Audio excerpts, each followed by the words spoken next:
ඔන්න අද මම try කරන්නේ chocolate lava cake එකක්. මම මේක ගත්තේ pizza hut එකෙන්. මෙන්න මේ විදිහට තමයි පැක් කරලා දෙන්නේ. ප්‍රමාණය නම් මේ size කන්න ආස විදිහට ලස්සනට තියෙනවා.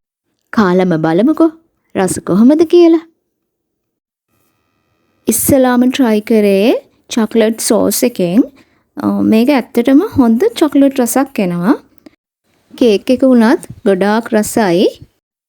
රස වැඩිකමටම මමත් ඉතින් මේක කාගෙන ගිහිල්ලා අන්තිමට මත් වුණා. ඒක තමයි මේකේ තියෙන එකම ප්‍රශ්නේ. හැබැයි ඉතින් ගෙවන ගානට හොඳටම වටිනවා. මේක එච්චරම රසයි. මම නම් ඇත්තටම මේකට දෙනවා 10න් 9.5ක්ම. මොකද එච්චරම රසයි. ඔයාලත් කාලා බලලා කමෙන්ට් එකක් දාන්නකෝ. මේක ඇත්තටම රසයිද නැද්ද කියලා. එහෙනම් ගිහින් එන්නම්. සුබ දවසක්.